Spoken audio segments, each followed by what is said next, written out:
Rezeki Ramadan pedagang musiman depan Masjid Al-Fatah.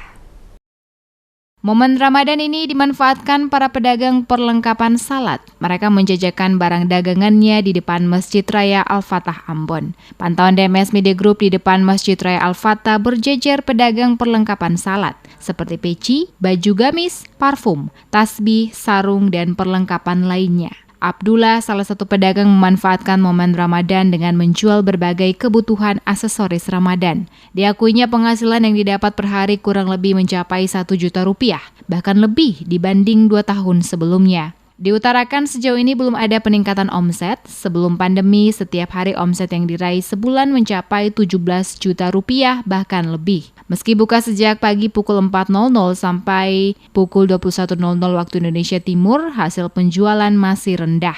Dia memprediksi peningkatan hasil penjualan akan terjadi jelang Lebaran. Dia berharap kondisi bisa kembali normal. Tidak ada kekhawatiran warga melakukan aktivitas di luar rumah. Abdullah berharap pertengahan Ramadan ada peningkatan omset.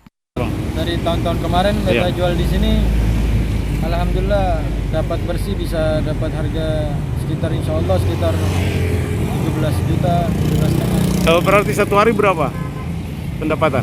Kalau satu hari bisa kadang tergantung, bisa 1 juta, bisa 500, bisa tergantung. Pantauan DMS Media Group pada Sabtu 16 April, kios-kios penjual pakaian muslim dipadati pembeli. Kebanyakan para pembeli pakaian muslim di sini ialah perempuan. Saiful, salah satu penjual pakaian muslim di kawasan itu, mengatakan momen Ramadan tahun ini sangat berbeda dari tahun-tahun sebelumnya. Meski masih berada di pandemi COVID-19, namun tingkat penjualan pakaian muslim meningkat berkali lipat dari tahun sebelumnya. Saiful mengungkapkan di Ramadan tahun lalu ia terpaksa harus membanting harga untuk menghindari kerugian. Pasalnya penjualan pakaian muslim tahun lalu tidak sebanyak sekarang. Diakuinya kebanyakan pembeli yang datang mencari pakaian muslim jenis kerudung dan juga gamis. Pedagang lainnya juga mengaku penjualan pakaian muslim meningkat drastis dibanding tahun lalu. Ia bersyukur tahun ini bisa kembali berjualan dengan harapan omsetnya naik.